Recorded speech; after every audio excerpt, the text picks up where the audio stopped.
Information provided is based on true stories and for educational purposes only. The interview is staged. Viewer discretion is still advised. Welcome to today's interview, where we talk about the current pressing issue of Asian hate. It is commonly known that Chinese people and other Asian communities are being blamed for causing the current pandemic.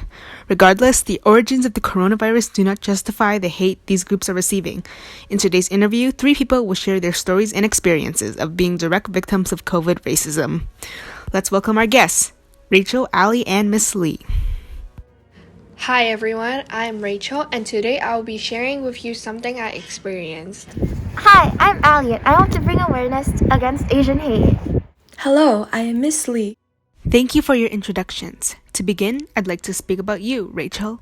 Could you tell us about your experience that Saturday night? Remember, you are not obligated to share anything you are uncomfortable discussing about.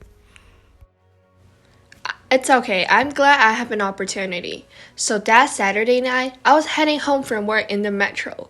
Suddenly, a man boarded the train and started getting real close. He laughed and touched me. It was clear sexual assault and it felt really disgusting. I told him to stop, but he just wouldn't. So I got my phone out and started to record it. I guess he kind of freaked out because he ran away, but he still shouted many racial slurs about Asians. That is definitely scary. These attacks have definitely started to increase, but the worst part is, no one bothered to help out. I heard you posted the video on social media. Did you manage to catch the guy? Yup, definitely. My friend helped out a lot. She gave me the courage to post it, and another person recognized who that man was. Apparently, I was not the only victim. Did the police get involved or anything? I mean, we did ask them, but I guess it wasn't such a big deal to them. Honestly, racism is everywhere, especially for those belonging to 2 minority groups. That is definitely the unfortunate reality for many Asians. Thank you so much for sharing, Rachel. Ali, would you like to go next? The experience I had was quite disturbing. I was just walking my dog, but this random man came running up to me and said, "This is the GTA. You don't belong here. Go back to your home country." He used a bunch of Asian slurs, and it felt like the verbal abuse went on forever. You see it on the news, and you think it's not going to happen to me here. But it did. How did you feel at the moment? I think I was slightly confused because he identified himself as a minority group too. But honestly, never underestimate racism. It could come from anyone and anywhere. Did anyone come and help you? Yup, thankfully, there was this really kind lady who came over and checked up on me. Even if it was just one person, it felt really comforting knowing that not every person supports racism. Would you say anything to... I would like to thank her and tell her I'm grateful for her help. It allowed me to get through the incident much quicker. For sure, it's always a great feeling knowing that despite your difficulties, there are still people who care enough to support you.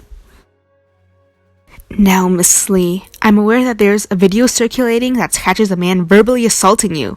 How did you feel about that experience?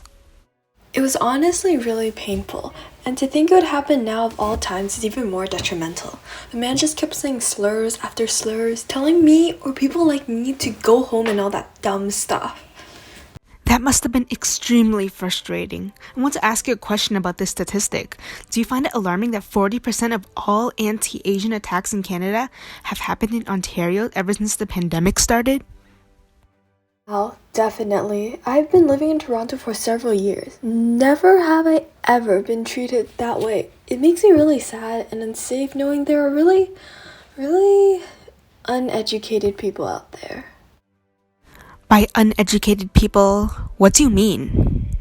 By uneducated people, I mean people who just start saying offensive things without really understanding the real situation. Just because the pandemic was said to have started in China doesn't mean people have the right to call Chinese or other Asians these slurs and swear at them.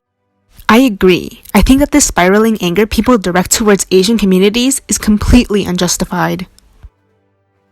As a community, we should spread the message and stand for what is right. Fight back against anti-Asian discrimination and racism, for 2 voices are louder than 1. Thank you to our guest speakers for coming, and to learn more about COVID racism and how you can support its victims, visit the websites of the organizations posted below. This program was brought to you by the students of Live All Take Action.